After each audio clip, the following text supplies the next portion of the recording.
the Australian Hunting and Beyond podcast with Matt. The hunting journey continues.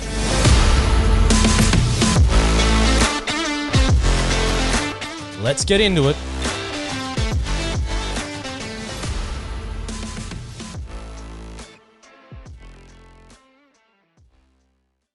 I am super pumped tonight because holy crap, this story just, I read about it and just freaked out because Australians don't have to consider anything like this. So, man, I'm honored to have a gentleman from over in the US join us tonight, and he's got some pretty crazy stories, including a bear hunt he just recently went on. Clint Adams, welcome to the Australian Hunting and Beyond podcast. Yeah, hey, how are you doing, man?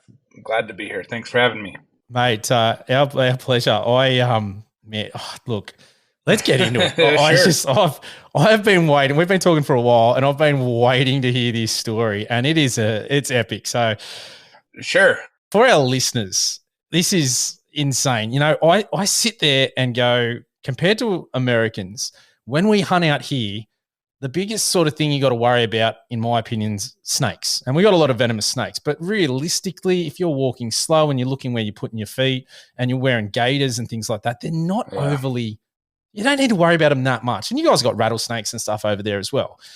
But you guys then have to contend with other things. Like you've got cougars, you've got bears, you've got wolves. Like it's just – depending where you are, obviously, but it's cool. Right. So let's talk about what happened to you and this bear. Yeah, so setting the stage a little bit, you know, I'm from Utah in the States, and so the lower 48. So been hunting all my life, but again, like you said, there's cougars that you got to worry about that give you a little bit of thought when you're going into the woods or in the hills. Black bears, you're really not too worried about. And then you hear some of the stories up in like Montana, Wyoming of grizzlies. You know, then you get to Alaska, and this was my third trip to Alaska. So I wasn't a new hunter to Alaska. I'd done a moose and caribou hunt and harvested an amazing moose and caribou and black bear on one trip. Didn't even see a single grizzly or brown bear. And I'll clarify too, because I think a lot of people, when they've heard this story, they get confused. But the difference between a brown bear and a grizzly. So in Alaska, if they're on a specific side of a mountain, they're a mountain grizzly. As you get closer to the coast and they're on the coastal side, then they'll be called a coastal brown bear. But still really the same species. They'll get a lot bigger when you're on the coast of Alaska. So those coastal brown bears will be 8, 9, even 10 feet, squared. Sometimes the mountain grizzlies, a really big mountain grizzly is 8.5, 9 foot. And so, wow, it's still huge. So huge, just huge. 1,000, 1,200 pound bear, a predator like that. And when you see their claws, they're 4 or 5 inches just on their claws. Their teeth are ridiculous. And so on that moose hunt, I didn't even see a mountain grizzly. We were in the mountains of Alaska, inland. I went back the year after and did a doll sheep hunt. And on both of these hunts, I had the opportunity to harvest a grizzly if I saw one. But on the doll sheep hunt, I was successful on the doll sheep, but I didn't even see a grizzly on that hunt. So I'd been to Alaska twice, and I really wasn't worried about bears. You know, when you're sleeping outside, you're kind of worried at night. You hear rustling, and you're like, oh, is that a bear? But other than that, I really didn't take bear defense really serious. It wasn't on the forefront of my mind. Like, you're preparing the gear and everything. You got good tent, got good sleeping bag, got good rain gear, and you're not thinking, oh, like, what am I going to use in case I see a brown bear at 8 feet away? And so, anyway, I got invited on a cancellation hunt to go to a place called Baranof Island. They're on the southeast of Alaska on a mountain goat hunt. And I really wasn't prepared for the terrain there either. It's just, it's like rainforest mountains, just like what you'd see on Avatar. It's just crazy steep mountains, lakes on the bottom, super wet tundra, tons of deadfall, muskeg, and willows, super thick willows, until you get above tree line, then you're in the mountain area. So on this hunt, and I had my new girlfriend. I've been dating her for about 3 months, and I invited her along on this hunt. And both of our families were kind of both like, "Hey, are you sure you want to go, Mel?" That's her name, and she's like, "Yeah, it'll be fine. It'll be great." And I was saying the same thing. It shouldn't be too crazy. We shouldn't experiencing anything too dangerous. And so both of our families were just warning us. So again, I didn't anticipate or plan anything like this happening. But on the first day of the goat hunt, we hiked. We took this raft across a lake, and to kind of set the stage, we get to the other side, and then for the first 1,500 feet of vertical climbing, super thick. And so I'm used to taking trekking poles, and the guide gave us an ice axe. So it's a 4.5, 5 foot ice axe. I'm a big guy. I'm 6'6", 280 pounds. So he gave me the biggest ice axe. And you really use it because you're throwing that sharp end of the ice axe into the hill to climb, to pull yourself up, because it's just so thick and steep. And so we climbed up out of this bottom and got on this ridge. It was a very pointed ridge, and we were hiking the spine of it up. We got to this point where we were going to camp, so we camped, got up the next morning, and loaded up. We left camp, and we were just going to hike. We had about another 500 vertical feet to get above tree line, and then now we were mountain goat hunting. But about 400 yards out of camp, we're hiking in a single file line, and it's the guide, and Mel was right behind him, and then I was about 8 yards back of them. And I had another buddy who worked for Crispy Boots. He was about 20 feet back of me, and he had a 357 pistol strapped here. My backpack, my gun was strapped to my backpack just because it's so thick and you're using both hands that I tried to have my gun on my shoulder, and it was a nightmare. It's jabbing into the ground. It's getting caught, hung up on things. So I have a folder stock. So putting it on my backpack, it was just out of the way. It was easy to hike up. Again, I wasn't planning on getting charged by a brown bear. So anyways, we're hiking up through this spine, and I just remember it kind of plateaued out and then up again. And right as the guide went to step up onto this plateau area, there was a big tree on his right, and he grabbed it, pulled himself up, and all I heard him scream, pardon my language, is he said, "Oh, fuck, run." and as he said that, I heard the bear roar.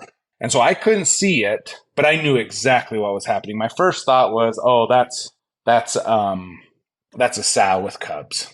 A female is a sow. And so I thought, it's like, that's a sow with cubs. And that bear was so close to the guide because, you get all these people with feedback and stuff. Is like, you don't run. And obviously you don't run from a bear. That provokes it to charge further.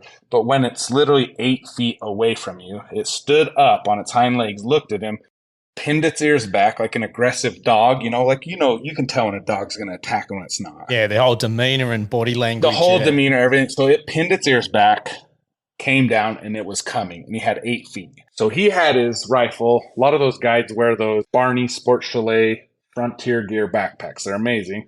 But they have 2 metal posts coming out, and they strap it over, and that's how they carry their rifles.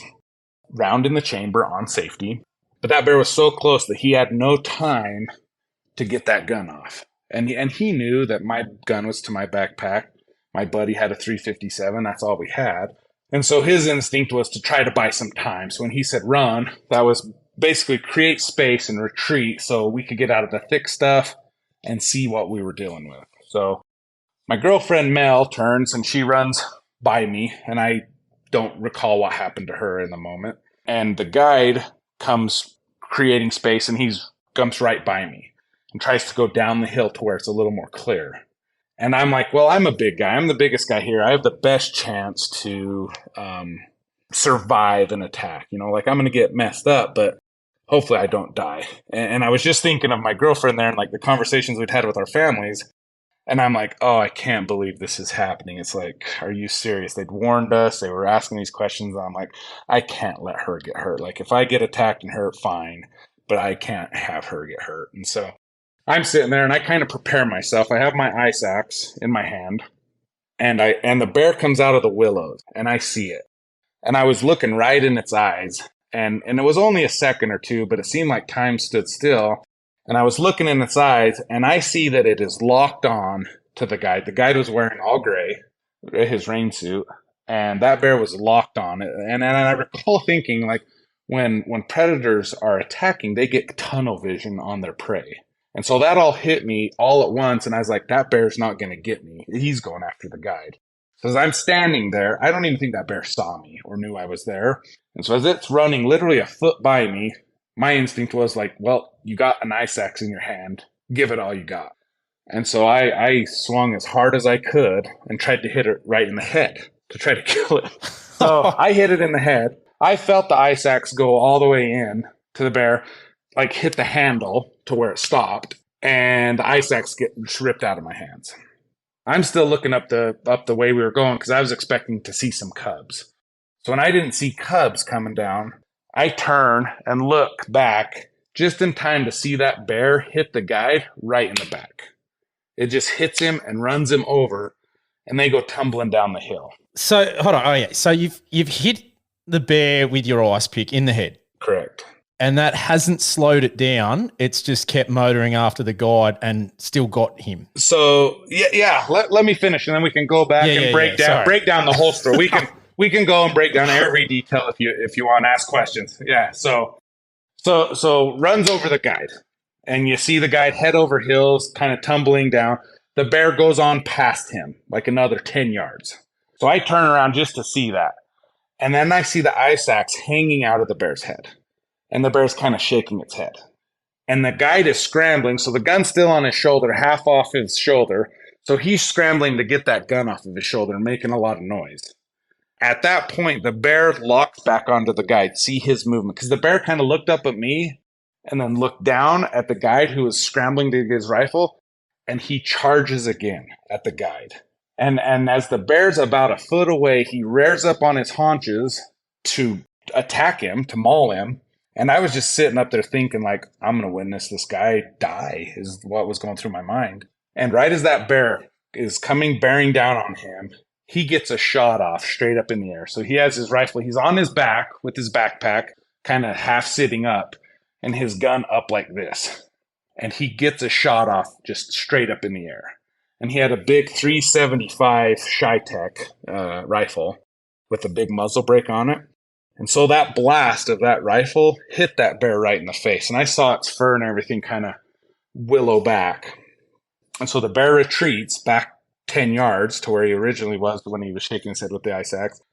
The guide is scrambling again to chamber another round. And as he's doing that, the bear locks onto him again and comes a third time at him. And at this point, he gets the gun just from his hip as he's laying down, and it just points and shoots.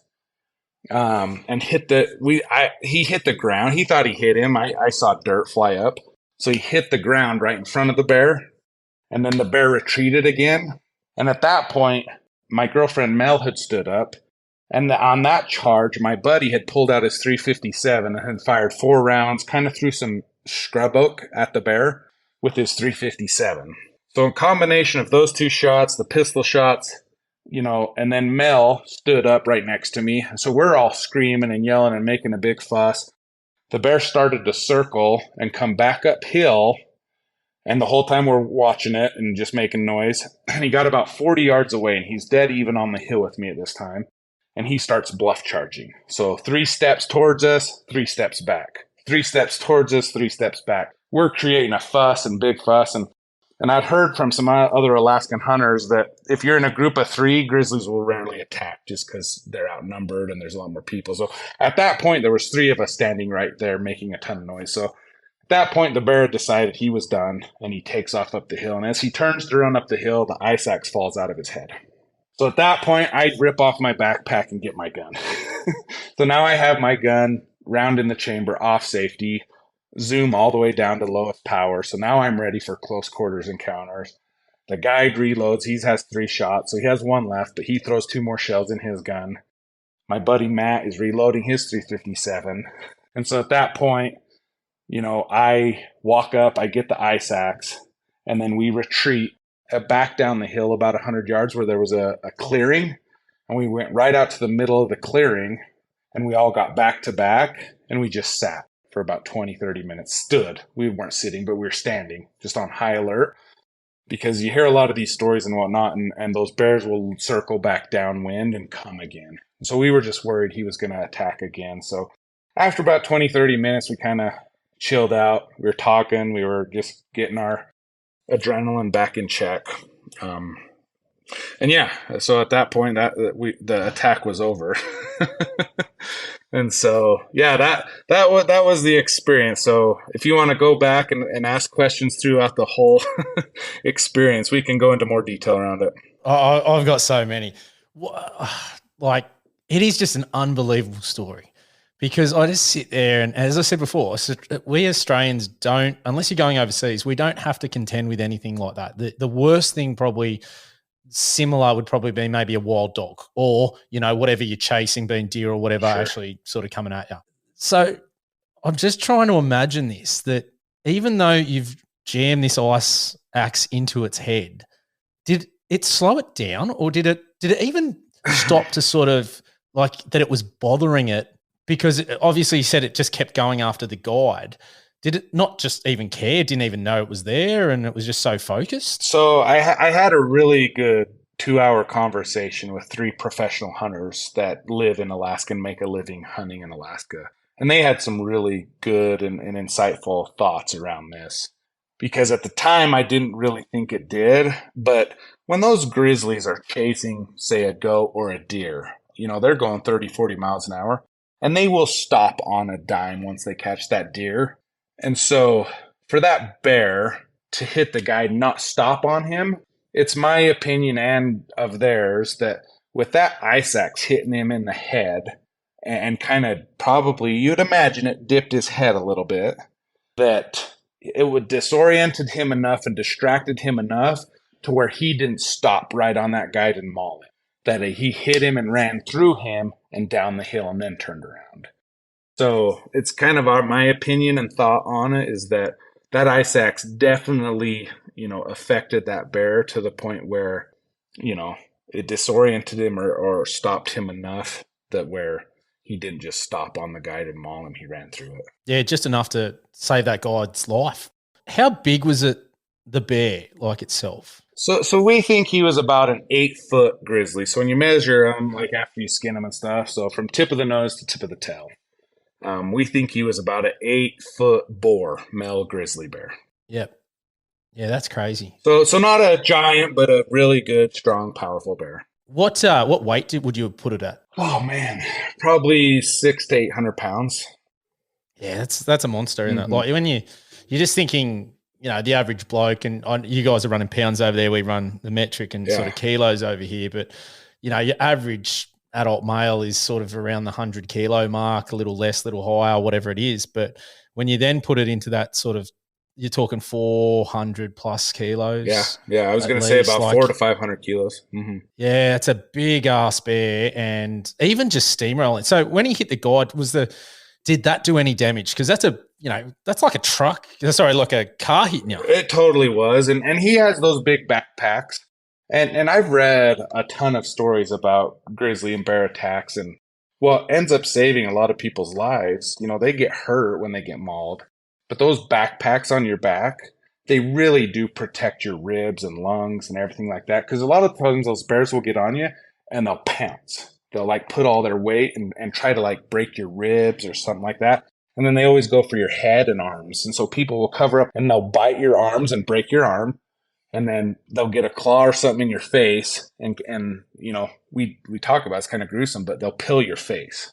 So if you've seen some of the pictures of other attacks and stuff, is people's heads and skin will be peeled down. And so we were kind of talking about like, well, we probably wouldn't have died from it. It wouldn't have been a fatal attack. Not very many bear attacks or grizzlies are fatal. But you will break some ribs, you'll break an arm, and you'll have to get 50, 60 stitches in your head. Oh, 100%. Okay, so your first trip with your girlfriend, yeah. How was she in something like that? Because as hunters, you probably know going out there, there's an element of risk in what we do.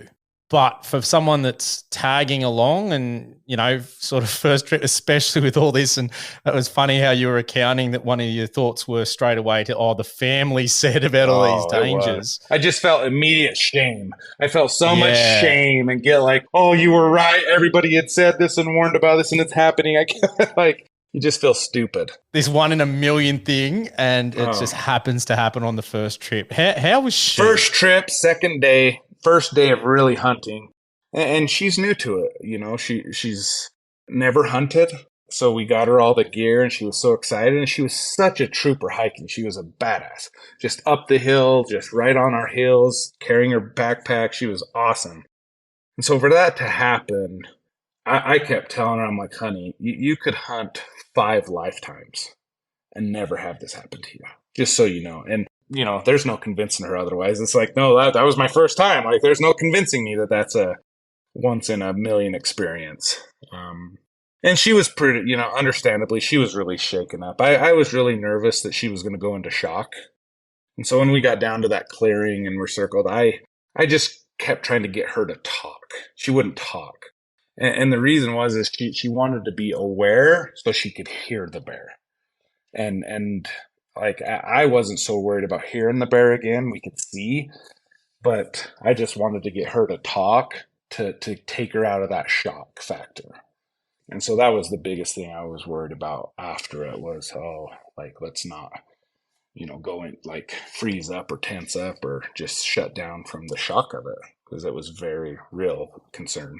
Yeah, 100%. So when you're there, you're in this clearing, and I think you said you're standing, everyone's back against each other, just looking for this bear.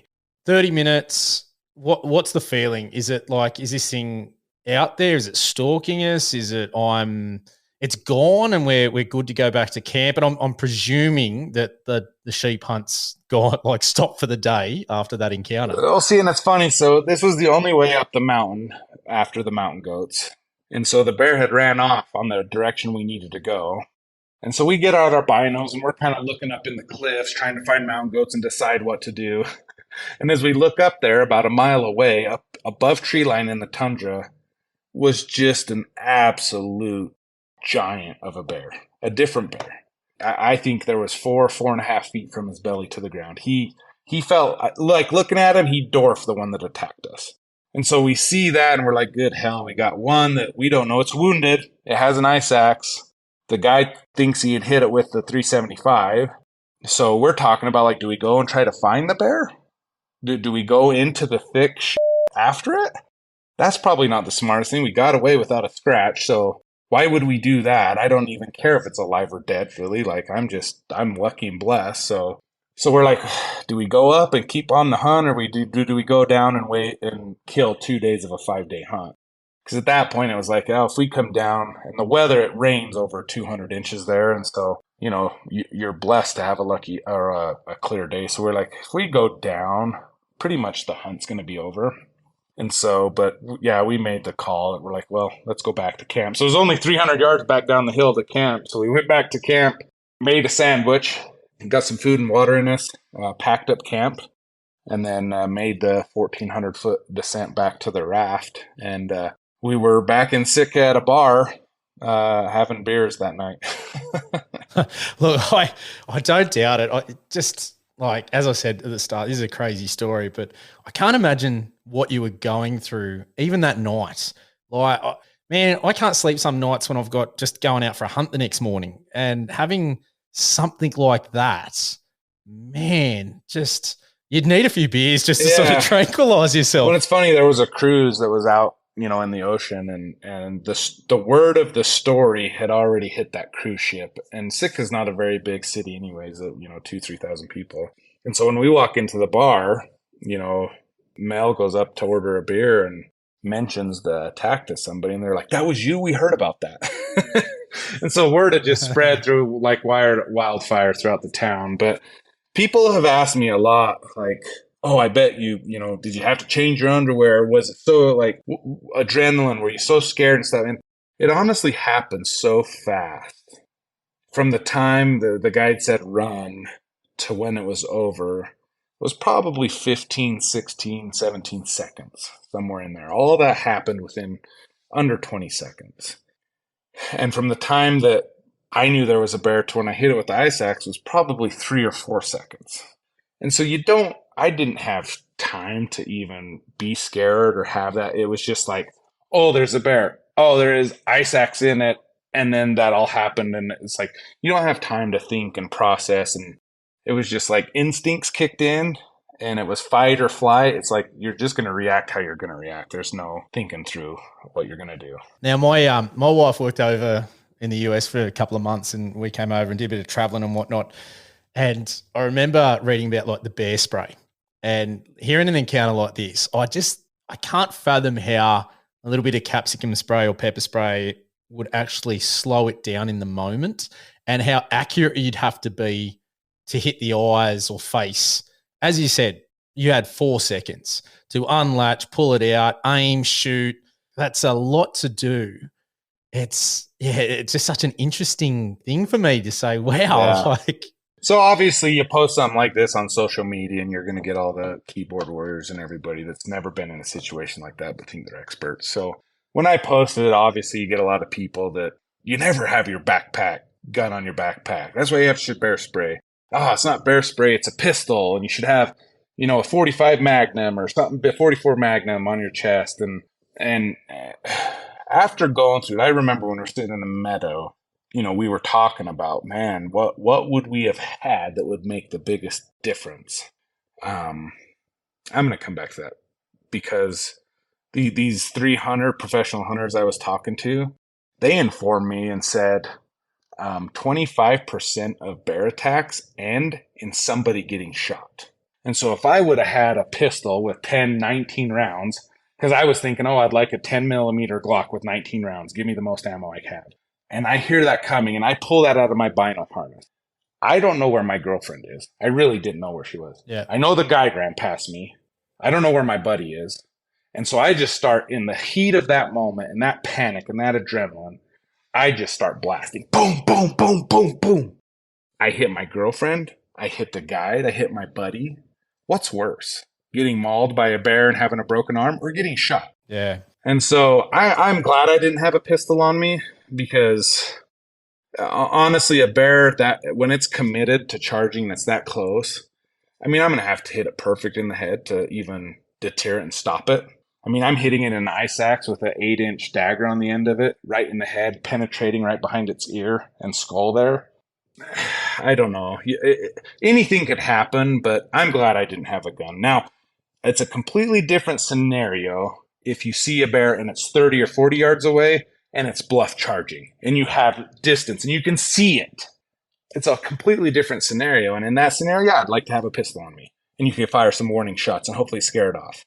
But at 8 feet, not yards, like feet.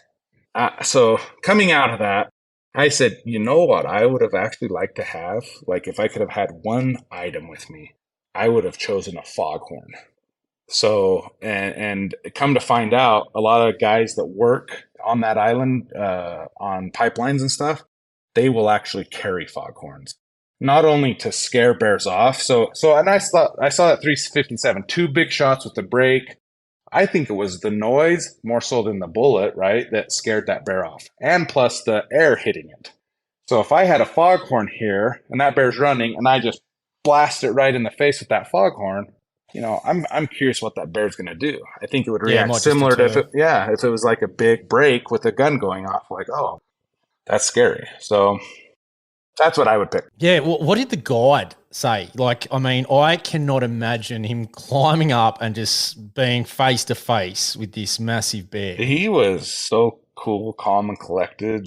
Yeah, wow. And I was so impressed he got a shot off. That shot that he shot up in the air, it saved some major damage to him, if not his life. So I was so impressed with how calm and cool he was. He's guided on that island for a while, so he's had a numerous amount of bear encounters. Nothing like that to where a bear actually followed through on a charge. He had a sow and cubs charge him 3 weeks before that, but it was kind of like that situation I talked about earlier. It was at 30 yards. He could see him coming. There was no brush or anything in the way, and he just shot into the ground and the thing ran off. So that's a different experience than what we had. So yeah, he was shook, but he was really calm and collected. And He had some leaves and twigs in his hair, and that was about all he came away with. Man, that's just dodging a bullet. Like, Totally. it's just so bloody close Like, to be knocked over. I mean, that's one story to tell the kids and the grandkids, isn't to it? be ran over, all 4 of those legs went right, like hit him and right over the top of it. It's just insane to think. And what did the family say? Because it was when you're having a beer at the pub that night, were you sitting there going, how are we going to explain this to the family on the back of those conversations before you went out there? Yeah, so when we got on the skiff that goes across the bay to take us back, we finally got service, and I called my kids and told them, and they were just kind of in disbelief, and Mel called her sons and told them, and it's like, what reaction do you even have other than, wow, and then I'm so thankful, I'm so glad. Like, it's hard to even put it into words, and so they were just thankful. They were super glad, super thankful that nothing worse happened of it. It's like it couldn't have turned out any better for us. So they were just glad and thankful. Everyone's safe. Mm-hmm. What an encounter just what an encounter. Like, I think that's one of the things you just, as a hunter, you get out there and you just see things that other people don't see. And just, like, I just sit there and go, wow. Like, whatever happened to the bear? Yeah, that's what I was. We don't know. I don't think we killed it. I don't think it's dead. Those things are so tough and strong. If the guide would have hit it with that 375, sorry, it's the H&H, 375 H&H. I mean, that's a giant bullet with a ton of powder and a ton of knockdown. At 10 yards, if he's hitting that thing, that bear's gonna, curl. A lot of times when you shoot them, they turn and bite and roll and spin. That bear didn't do anything other than retreat. And then talking to Mel after the fact too, she remembers seeing dirt fly up too. So I honestly don't think we put a bullet in it. So I think, and where I hit it in the head, as it was running towards me, the left side of its head, right as I'm looking at it, I think I hit it right behind its ear. Right as its skull ends, it gets into a lot of that thick neck meat with some cartilage and that kind of stuff. I think I hit it right back there. And one of the hunters was telling me he's a taxidermist as well, so he's skinned a ton of these bears. And they have a big, like, jawbone or a bone right behind their jaw that comes down. And he thinks maybe the tip of it got into the top of that jawbone, maybe, for it to stick as long as it did throughout that. But yeah, I think that wound would have healed up and that bear was completely fine. Yeah. Man, such a crazy story. I love it. But on top of that, you've just gone out after bears now. It's like a full I got to circle. show you this. So coming home 3 months later, I had to get a tattoo. Oh, the tattoo. The ice pick tattoo. Mate, on the forearm, I can understand why you'd get it there as a constant reminder, because you are blessed to have that happen. Yeah. Man, that's crazy. I've previously interviewed a couple of guests on an old podcast where one had to be airlifted by helicopter off the side of a mountain for dehydration, and another was shot in his swag while he slept by when he was out on a hunt by an illegal hunter who was just doing the wrong thing. Wow. And they survive, thank God, which is fantastic. But then I listen to that and just go, wow, like, it's just another element that we don't have over here. Yeah. Well, I don't feel we have over here. Like, I know some people are very scared of snakes and whatnot, but if you know how to handle them, even if they do bite you, there's a good chance if you do things right with a pressure bandage and whatnot, you're not probably. Do many people carry like antivenom over there as you're into the woods hunting? No, it's so surprisingly, it's really hard to get and it's in very short supply. And look, that is probably because I think we have off the top of my head 9 of the 10 most venomous snakes here. But the reality is most of the time, most people get bitten trying to handle them and trying to grab them, or misidentification, because we have a couple of skinks over here that tend to look like them. And there's a lot of stories that there was one down here in Gosford, which is sort of just north of Sydney, a bloke just in camping with the family, saw what he thought was what we call blue tongue lizard, went to grab it, actually turned out to be a death adder, which they can be mistaken quite easily because they're both sort of real thick-bodied, very short and stubby. One obviously has legs, the other doesn't, but depending how you see it and what it's under, he grabbed it, bit him, and it's pretty tough for that one. So he off to hospital, but even he survived. So the reality is we've got some pretty good gear here. Like there's a really good snake bandage, and it has a square and a rectangle on it. So when you actually apply the right amount of pressure, it shows you visibly on there by changing it from a square to a rectangle. I don't know exactly which one. I haven't had to use it, touch wood.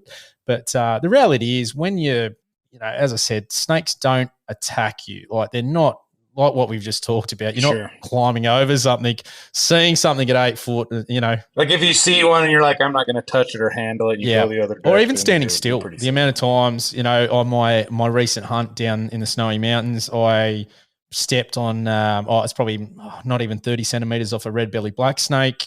And, I stepped, saw it, and it literally probably got closer and nearly went between my legs as it was trying to get away. Sure. So most of the time they are trying to get away. People either get bit, picking them up, or stepping on them. That's the other one, because they just sort of lay there. It's very rare they'll chase you, which is completely different to what you guys have got over there. Well, and that's the case with bears and cougars and stuff too. That's the thing is like, I don't even know how many cougars I've been within yards of, feet. And you just don't know because they don't want to be seen. They hear you, smell you, they're gone over the next ridge. And grizzlies are usually no different. And so for this one to be that aggressive, it was just, we think he was either napping, like was dead asleep, and we just completely startled him, so he just went straight on the defensive.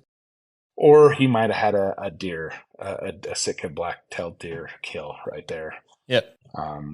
So either way, it was just straight in defense that we feel like. So yeah, kind of moving in because I had another encounter. So I just got back 2 days ago from Alaska. So now I'm back on the interior. And the guy that I went on my moose hunt with and my doll sheep hunt with, he has a black bear bait camp. And so he has these cool cabins. It's not really up in the mountains. It's kind of down at the base. It's an easy flight in. You stay in cabins, you're sleeping warm, you get good food. So he wanted me to bring my son. So I brought my nephew and niece with me as well. So there's 4 of us, my 11-year-old son, niece, nephew. So we're going in and doing a black bear baited tree stand hunt. So your farthest shot is going to be 100 yards. But he had 2 previous groups in there for the previous 2 weeks, and it was dead. It was weird weather this spring. Everything was later in the year. So normally when bears are hitting the bait, they just weren't. And so he called me up. He's like, Clint, I've never had this happen before, but it's dead. And he's like, I don't want you to come out here and just have it sit in a tree stand for 18 hours because it doesn't get dark there and just be bored out of your mind. So we kind of talked. I'm like, well, let's go to where I shot my moose. Let's go up into the mountains. We saw a lot of black bear. Let's do a spot and stalk hunt. It's some extra flying. We can take a super cub in and let's make it a mountain hunt. That'll be fun. And I was a little nervous to do that with my 11-year-old, but that's what we decided to do. So we flew up into the mountains there. You can't hunt the day you fly in Alaska. So we got in. It was individual shuttle on a super cub because you only can get one person behind the pilot. So 4 of us, it took basically all day to get in there. So we went to bed, woke up the next morning, and as we're hiking down the river, and we had hip waders on, glacier socks, that kind of thing, because we had to cross the river so much. And my son was actually able to spot a black bear. And he spots it up on this hill, and it was 600 yards away. So we sneak up, and we set up, and I've shot PRS, NRL rifle competition matches. So I have a pretty slick custom gun built out. And so set him down, got him on the bipod, put him on the bear, ranged. It was 585 yards, dialed the scope, made sure he was in, read the wind, said, hey, this is where you aim. And man, he hammered that bear. So it ran 4 or 5 feet and rolled down. And it died kind of in this clearing. And so and I have a grizzly tag. So I bought a brown bear tag, a grizzly/brown bear tag. So the guide stays back and we go up the mountain so he can give us hand signals so we can find the bear. So we get up there, we find it, the guide comes up, and I had left my big gun. I had a 300 PRC, and I had left it down on the river. I didn't want to hike it up the mountain. And so we're skinning this bear, taking pictures, skinning it out. And we glass downriver in a bend, and there's some beaver pond and stuff. And I'm like, oh, there's a big black bear. And my niece puts binos on it and sees it, and she's like, "Whoa, that's a bear." She said, hands me the bino, says, "Clint, you got to look." So I look at it, and I tell my guy, I'm like, "Chet, that's a giant grizzly bear. That's huge." And he's like, "What? Where?" So we look at it, and so that thing starts coming up river towards us. So my gun is down on the river 650 yards away. And so me and him take off down the mountain. And again, we're halfway up this mountain, and the bear's down in the bottom. And we leave my niece, nephew, and my son with that gun that they had shot the black bear with. So we go down, we get there, we get my gun, but as I was halfway down the mountain, I looked over and I saw it working right towards us, right at the base of the mountain. It hadn't gone down the river. And so I get down there and I tell my guy, I'm like, "Hey, we got to get back up to where we were, at least halfway to where we were, get some elevation. That bear's going to walk right underneath us." So after a little bit of prep and stuff, we killed too much time, but we cross the river, go across these thick willows that are just so thick, you're getting caught up. It takes you 10 minutes to go, 10 yards. We get across, we finally start working our way up, and I look up at my nephew, and we had these hand signals, and so he said, "Hunters, get down." And so we're like, "Oh, that bear's got to be close." So we drop down, I get my gun on a tripod, so I'm ready.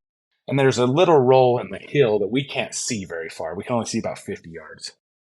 And so I'm like, "This bear's going to pop over any minute. It's going to be close quarters. We're going to shoot it. No problem." And then I look up again in the binos. I look at my nephew, and he has that gun in his hand. And I'm like, "That's weird." And then I hear some yelling, and I couldn't really make out what they were saying. I just heard some faint yelling. I'm like, "Wow, that's really strange." And so, anyways, I'm still ready on high alert for the bear. And then we hear rock just on the other side of this hill tumbling down the mountain. And I'm like, "Oh, that bear's right there. He's coming. Like, he's coming our way." And I look up at my nephew, and he gives us this sign, like, "The hunt's over." We're like, "What? What happened?" And then he comes running down to get us. So he's barreling off this hill. He gets to us. He's like, "That bear popped out at 30 yards from us." We're like, "What?" He's like, "Yeah, that bear we saw, he was working across. We watched him. He stood up on an aspen tree and scratched his back, got down, and then he must have caught our scent when we hiked up, and he went right up the tree." Like, my 11-year-old son went up a group of willow trees, and that bear was coming across and hit that patch of willow trees and followed my son's track right to that bear. So he popped out that was about 40 yards. And so my nephew has that gun pointed right at his head. And he was yelling, "Hey, bear! Hey, bear!" And that bear just kind of looked at him weird, put its nose in the air.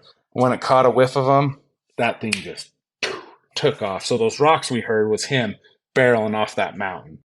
He got down to the river bottom, went through 200 yards of willows like it was nothing, crossed the river over the next two ridges, and he was so far out of there that he covered 2 miles in 3 minutes.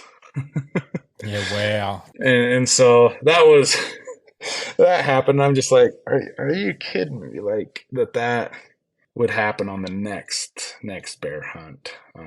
But again, I'm just glad that we had guns. We were much more prepared. We saw the bear was coming. It was in a clearing. My nephew was prepared and was ready to kill that bear if it got any closer. But that's bear hunting in Alaska, I guess. Like, you just gotta be prepared. That's, my experience of Alaska is what I see on TV, and we had Jim Shockey on the podcast and hearing all his stories and things like that. And I've grown up watching him and whatnot. Sure. And it looks so amazing over there and just such picturesque beauty. It is definitely on the bucket list for me one day. But what's your favorite thing? Like, you've obviously done a lot of hunting. Yeah. What do you love to hunt? Favorite place over there?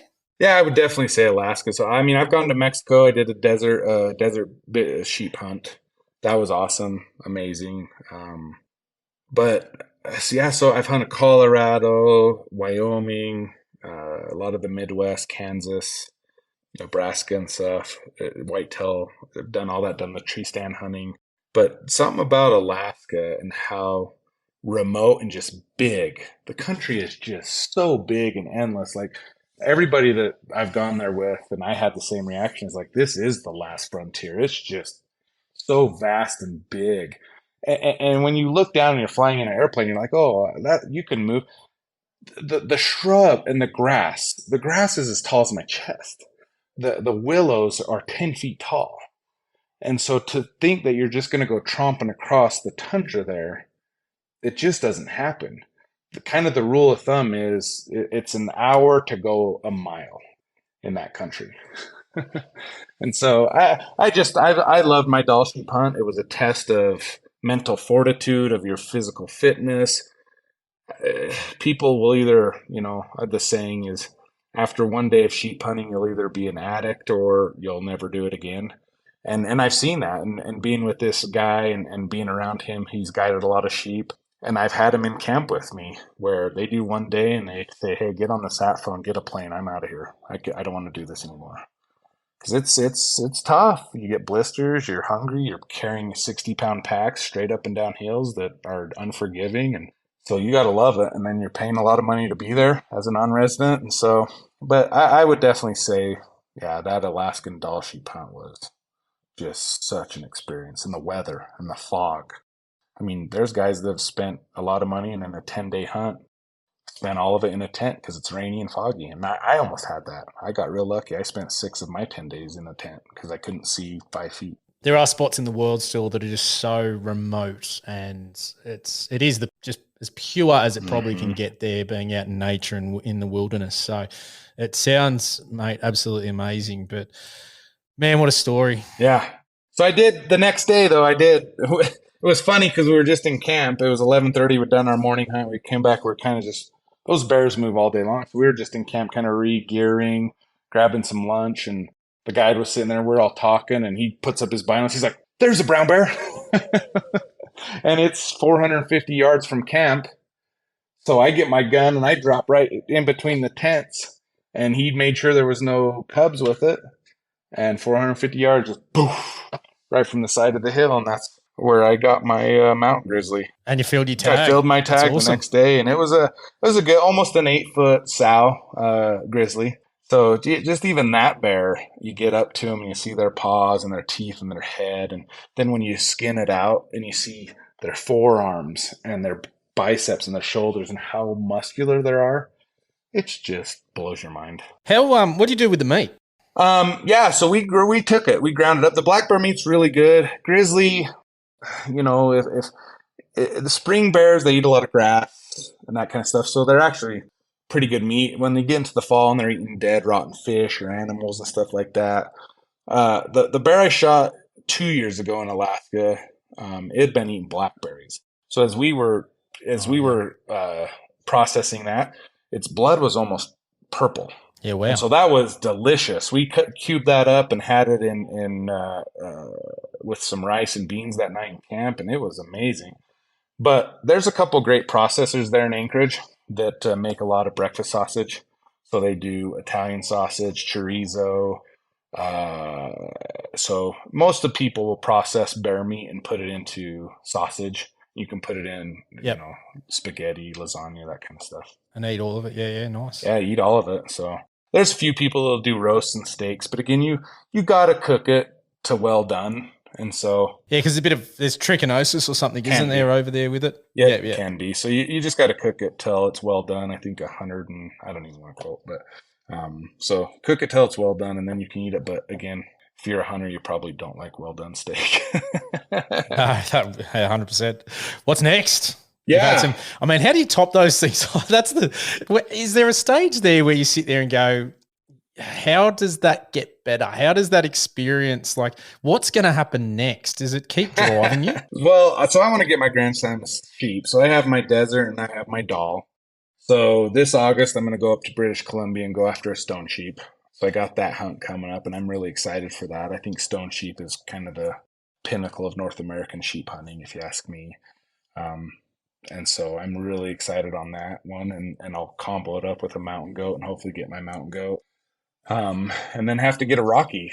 I'll have to get a Rocky Mountain Bighorn, and you either have to go to Alberta or spend ridiculous amounts of money in the lower 48. And so I just got to, get lucky and draw a tag. I've been putting in for 19 years and haven't drawn a Bighorn tag. So got to figure out how to get that. And then honestly, I kind of got the bug after this last bear hunt last week to go to the peninsula. So either Kodiak or Unimak or some island like that, and really go after a 10-plus-foot brown bear. I was going to say the Kodiak bears are big. Mm-hmm.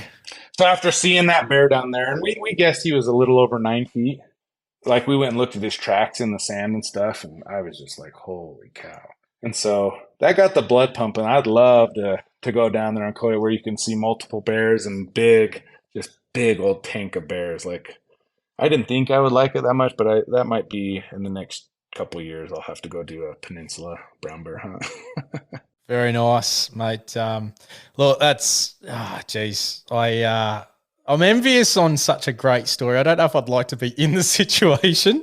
I've been loving hearing about it, but it does make me appreciate in one sense that we don't have anything like that over here, but then also I'm sort of a bit envious and jealous that you get those experiences, because even that second one, that's pretty cool when you think about it. And I think it's also a bit of like, it sounds humbling that we say here in Australia that realistically you're out camping and that don't have to worry about too many things. Probably people are the thing you've got to worry about the most. Over there, it's so different. It's so different. And I want to experience that humbling sort of knowing that you are not the apex predator in the bush. Because, we don't technically have too many over here that would challenge or even remotely be like what you guys face over there. Yeah, so. And in Alaska, the guides are even like, man, you're tangling with heavyweights when you're going after grizzly or brown bears. And with the brush as thick as it is, you see glimpses of them. So when you shoot, I mean, if you don't knock those things down and have visual, you're going in some thick stuff to find them. And so that's even as more dangerous. So those guides, like that in and of itself is just a whole nother level. But my niece and nephew, that was their first time there, and to see that brown bear and then to see it that close and just to have that experience, they were just like that. That's the pinnacle of my hunting career. That's awesome. That was so fun and cool and exhilarating. But really, you get such an appreciation. I find myself just standing and just taking in the scenery of these majestic mountains, and they just go on forever, and all you hear is an occasional airplane. And it is humbling. I mean, if you don't appreciate it and love it, it's terrifying being out there by yourself where you're like, I don't have anything. Like if I get a toothache or if my appendix bursts, or what if I get an infection, or if I'm slicing meat and I cut my finger, like what are you going to do? Like you're 4 hours from getting out of here. If you're lucky. And if the weather's good, because you can't fly if the weather's not good. So you put all that together, and it's not for the faint, for sure. 100%. But when you take it in, like you said, you just get there and you're sitting on top of a mountain and you're just like, man, this is living. This is living the fullness of life. That's my perspective. Oh, 100%. I'm with you. I just, when you're up the top of a mountain overlooking things, you just sit there and go, how beautiful the scenery is. And I always sit there and question how many other people have seen this. And then I sort of go, how many other people that aren't hunting have seen this? And, you're pretty sitting there going, I doubt many at all. So it can take you some pretty cool spots, and, just that reflection and that time, it's amazing. Mate, really appreciate your time coming on. I know there's a big time difference, and it's been just, as I said, I have been hanging to hear that story. How did you find that story?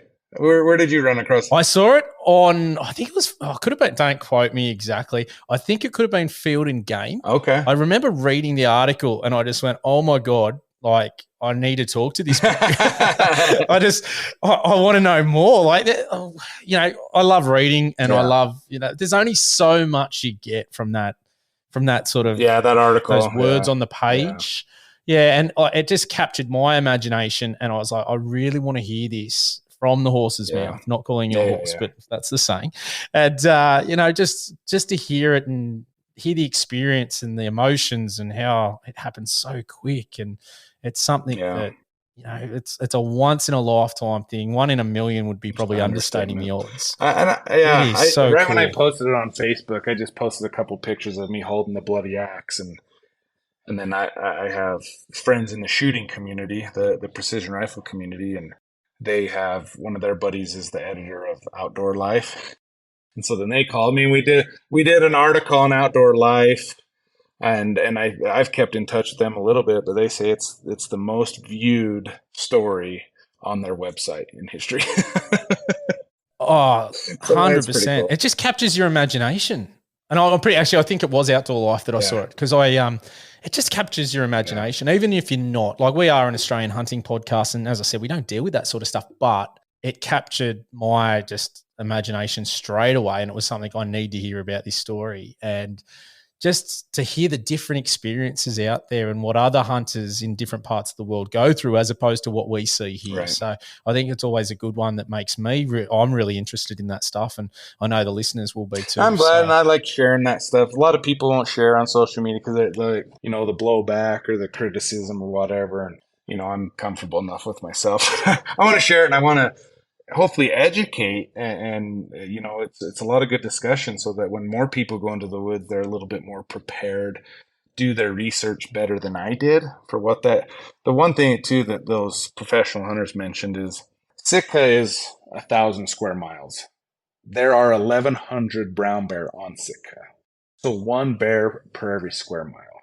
That's just asinine to think of. Like, even in this lower 48, there's not that many bears, and you're lucky to even see one. And so I didn't know that. I wasn't prepared as I should have been, knowing my terrain, what the hunt's going to be like. I should have done more research and read and asked more questions, so that I went more prepared than I was. So it turned out lucky for us, but I would have a lot more regrets if it hadn't have turned out how it did in my preparedness. So. Well, on that education, I know Joe Rogan brought it up on his podcast, and I actually saw the video, and he was talking about this family. It's a mother and a husband and wife, and they've got 2 young kids, and this bear's just stalking them along there. They were out for a walk, had no bear spray, had no nothing, and they filmed it. They're walking backwards, retreating, calling, and it just was following them. And I just sit there, and as a young father myself, I sit there and go, oh my God, I would hate to be in that position and have nothing. So the fact that you're talking about it and sharing it and saying, hey, this can happen, and even people that are out there with rifles and pistols and all the things that you probably should have to protect yourself, it can still go wrong, and things happen in the millisecond. So. And I've seen that video, and if that bear decided to charge them, you don't realize how fast they are. It's 1-2 seconds and it's done. And so you're not going to do anything. And so, yeah, like, be prepared, whether it's bear spray. Again, I don't think bear spray would have done anything in my situation. I could have deployed it and that bear would have blown right through that bear spray.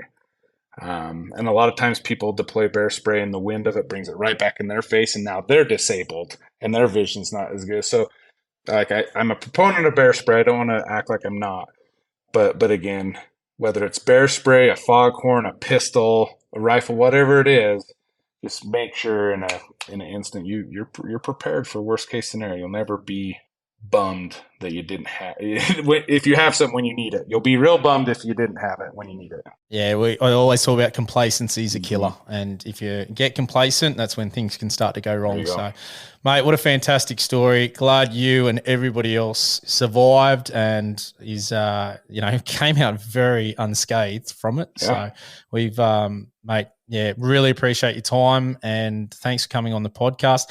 I'll put a link in the show notes so you can jump on Clint's Instagram and see all the pictures. They're pretty cool, and we'll get him to send one over as well so you can see what we've been talking about today. Sure. Thank you, Matt. Mate, really appreciate it. Thanks heaps. And listeners, we'll catch you next time. Bye for now. If you have a topic, guest, question, or any gear that you want to hear about on the podcast, shoot us an email. AustralianHuntingandBeyond@gmail.com. Alternatively, find us on Facebook, Instagram, and Twitter. All the links are in the show notes. If you haven't already, make sure you give us a review and subscribe to our podcast on whatever platform you're listening on. Thanks for joining us, and we'll catch you next time.